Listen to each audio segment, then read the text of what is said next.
Good morning, everyone. Thanks for watching. I think I'm gonna play my monk for one game or so, uh, just to warm up for the day. I don't know if I'm gonna play more. It's really early. It's a Tuesday 9. Normally, when I don't have class, I actually sleep in a bit more. But anyway, I'm gonna do some salvaging and then onward to uh, doing a random greater rift. I believe I can do it. Um, the season's about to end, but I think I'm gonna try to play a few more times. Hopefully, I get either a Kyroshiro's blade or the Tokrin's gaze. And let's see the leaderboard. How far have I fallen since I did the 102? Wow, I can't see my name for some reason. I think I over scrolled since it's still 102 is still pretty uh, mediocre. Let's keep going back up. Oh, okay, there I am. Okay, still okay. I'm just trying to make sure that I stay on the leaderboard without, pushing to the end of the actual end of the season. I'd rather stay on where I pushed and where I felt like it was decent enough. So let's just do, the usual GR95. Some GR95s can get really messy with the elite packs, but normally I can do 95s pretty safely, uh, especially when I play proper max range. Uh, unless there are winged assassins or Lakuni huntresses that toss grenades at me, um, then I may have some uh, health pool issues.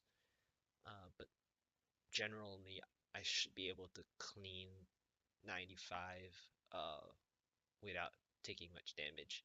And in this run, I am going to try to stand in those Oculus rings as best as I can to maximize my damage. I know this is not a push, but it is still good practice to do so, and hopefully get rewarded for maximizing as though you're completing some challenge, you know, to like maximize all your damage. Aside from that ring was, you know, it popped up pretty much on the kill of the elite pack. So yeah, and then that was on the edge, maybe on the outer edge, so it didn't count. But there were not many monsters there. There's too many poison stuff. I'm not gonna go for that ring. And this is the normal place where um, you'll usually get hurt a lot because there's the forge right there. And yeah, um, I shouldn't have gotten hurt from that horn charger. That is just bad gameplay. Uh, so, but again, I'm I'm taking either the damage from the forge or from an elite pack or something, and that happened. So that wasn't good for me. That rings position though, it's like on the edge, so I don't know if I can take advantage of it too much, which I know I couldn't. Let's just go. Let's just keep going. I'm not too worried about time. The only thing that makes things difficult is the Rift Guardians, such as the Vasalius Rift Guardian, and some of the other ones that move a lot, like Zotencool, the Shaper Rift Guardian. Uh, some of the I think the rest are pretty easy as long as the map terrain is not terrible.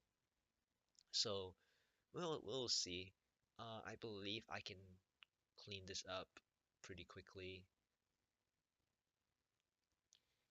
I whenever I see these betrayed or accursed on death, that they drop this poison mist it really makes me miss my Necromancer version where I actually use Mara's instead of the Traveler's combo, and I could actually sit in those mists to heal and not worry, and also the fact that I don't have to wait, especially when you know you cleared a full um, screen or half a screen of Betrayed, especially in the Adria map, for example, the ruins of Corvus kind of greater rifts, and you clean up these Betrayed and accursed, and then the wall is like a 15-yard radius full of poison mist, and you have to like position yourself at the edge of it, but not really, and then you have to blood rush over it. Or if you're playing a Necromancer build that doesn't have Blood Rush, then good luck, because you're gonna still wait, which is the point of what I'm trying to make, is that if you're not using a healing element amulet like Mara's, for example, you're gonna waste time waiting for a Poison Mist uh, when it's in a large area. When it spawns after 10 betrayed or 10 accursed have been killed, that they spawn a huge area of mist, and then you just have to wait. And that amount of time waiting, especially when you're pushing, is just not good. Even if it's a few seconds, it's just not good to wait. So the fact that the travelers uh, kind of handicaps you against that poison mist is one thing that I don't appreciate. I really wish that they can just bring back the use of the freedom to use a healing amulet aside from supports. Um, I mean, I understand that supports do are supposed to be able to use a healing amulet because that's the point of a healing amulet.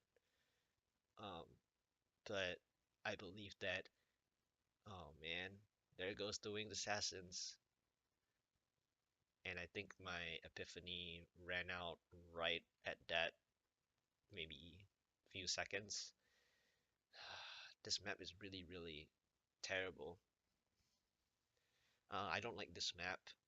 I mean, the density is okay, especially at that center square. I guess that elite pack was pretty good. Which one am I getting? Oh no, this bird is really glitchy. Um, if you have a really terrible map, I'm gonna die so many times. I'm gonna rip so many times here. This is not funny. Um, Normally I don't rip that much against this one unless it's um, the cave map or one of the other maps. Yeah, whenever maps like this that has really fake corners, I tend to have a lot of trouble against this guy. So like if it was the underground or the Act 2 sewer like maps, you're just gonna have a lot of trouble because it's straight paths. So the best maps to play against this guy would be either more open maps or maps with pillars or pillar-like things. And probably, speaking of pillars, I should probably have pulled him back to the center area, which is a little bit easier because there will be quote-unquote obstacles to avoid half of his damage. Kind of like that, but better. And I'm just failing so hard in GR95. Um, I'm not even hitting him most of the time. This one, I think this is one of my worst performances against this Rift Guardian and in GR95 in general. So this is a bad, like everything up to this Rift Guardian fight was a decent quote unquote highlight, and then fighting this guy this poorly just turns this whole thing, um this whole recording into shreds. So I finally got a decent spot, and this is how you usually want to fight him, is that he gets distracted by your decoys if you play with a class that has decoys. And then if not, you have more time to actually deal some damage. But I just failed targeting right there also. I was trying to dash across actually, and I was trying to dash across, but at the same time I was trying to think of doing damage to him, so I'm just targeting on the ground. And I finally got him. Kyroshiro Blade. I really hope that gonna get an upgrade because it's about time. And usually, the funny part or the not so funny part is that you normally get upgrades at the end of the season or when the season is about to end. And who knows? Like, I haven't had the time um to play that much. I've been doing some assignments as well, but I really hope that this is an upgrade because it's about time. The other item that I'm looking for the most to upgrade is my Spirit Stone because the version that I'm using, oh yes, it is an upgrade, 237 to 246, and the min max is better too. So yeah, and that it has by default life on hit. So yeah, I was really hoping that I would get another ancient as well with that uh Crutus boots, but the only Crutus boots that I've ever used in this time was that and the equipped one. So yeah, I'm happy for this random game early in the morning, and that's also how I got the Pinto's Pride. Um, that one time I was actually playing Diablo 2, and then I decided to take a break, and it was like 11 a.m. or something like that, and then it was this random straight path map. Um, and then later on level 2, and then I finished the normal rift, and then I got a Pinto's Pride, and it turned out to be primal. And it's just sometimes the game rewards you for taking a small break or just suddenly decide to play this game, and then you'll get rewarded with an upgrade. And then sometimes you get upgrades only if you play like many hours. So it varies.